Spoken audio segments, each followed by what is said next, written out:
राष्ट्रीय कवि मैथिली शरण गुप्त द्वारा लिखी गई कविता पंचवटी 13 खंडों में है।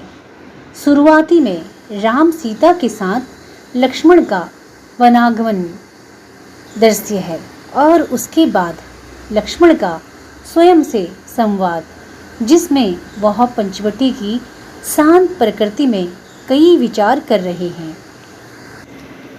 पूर्वाभास। पूज्य पिता के सहज सत्य पर वार सुदाम धरा धन को चले राम। सीता भी उनके पीछे चली गहन वन को, उनके भी पीछे लक्ष्मण थे। कहा राम ने कि तुम कहाँ, विनत वदन से उत्तर पाया, तुम मेरे सर्वस्व जहां। सीता बोली कि ये पिता की आज्ञा से सब छोड़ चले, पर देवर तुम त्यागी बनकर क्यों घर से मुंह मोड़ चले। उत्तर मिला कि आर्य बर बरस बना ना दो मुझको त्यागी, आर्य चरण में सेवा में समझो मुझको भी अपना भागी। क्या कर्तव्य यही है भाई, लक्ष्मण ने सिर झुका लिया। आर्य आपके प्रति इस जन ने कब कब क्या कर्तव्य किया, प्यार किया है तुमने केवल, सीता यह कह मुस्काई, किंतु राम की उज्जवल आंखें सफल सीप सी भर आई। दृश्य पंचवटी का। चारों चंद्र की चंचल किरणें खेल रही हैं जल थल में, स्वच्छ चांदनी बिछी हुई है अवनी और अंबर तल में। पुलक प्रकट करती है धरती हरित तणों की नौकों से, मानो झीम रहे हैं तरु भी मंद पवन के झोंकों से। पंचवटी की छाया में है सुंदर पण कुटीर बना, उसके सम्मुख स्वच्छ शिला पर धीर भीर निर्भीक मना। जाग रहा है यह कौन धनुधर, जबकि भुवन भर सोता है, भोगी कुसुमायुत योगी बन दृष्टिगत होता है।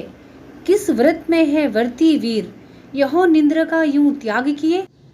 राजभोग्य के योग्य विपिन में बैठा आज विराग लिए, बना हुआ है पहरी जिसका, उस कुटीर में क्या धन है, जिसकी रक्षा में रत इसका तन है मन है जीवन है।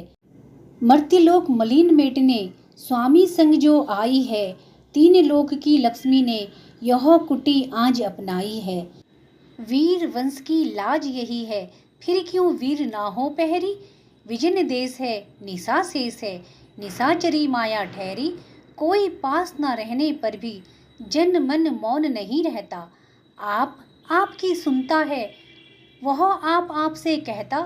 बीच बीच में इधर उधर निच दृष्टि डालकर मोदमयी मन ही मन बातें करता है। धीर धनुधर नई नई क्या ही स्वच्छ चांदनी है, यह है क्या ही निशब्द निशा है। स्वच्छंद सुमंद गंध यह निरानंद है कौन दिशा। बंद नहीं अब भी चलते हैं नियति के कार्यकलाप, पर कितने एकांत भाव से, कितनी शांत और चुपचाप। है बिखेर देती वसुंधरा मोती सबके सोने पर, रवि बटोर लेता है उनको सदा सवेरे होने पर, और विराम दायिनी अपनी संध्या को दे जाता है। शून्य श्याम तनु जिससे उसका नया रूप झलकता है। सरल तरल जिन तुहीन कणों में हंसती हर्षित होती है, अति आत्मीयता प्रकृति हमारे साथ उन्हीं से रोती है। अनजानी भूलों पर भी वह अदय दंड तो देती है, पर बूढ़ों को भी बच्चों सा सदैव भाव से सेती है। 13 वर्ष व्यतीत हो चुके, पर है मानो कल की बात। वन को आते देख हमें जब आर्त अचेत हुए थे तात, अब वह समय निकट ही है जब अवधि पूर्ण होगी वन की।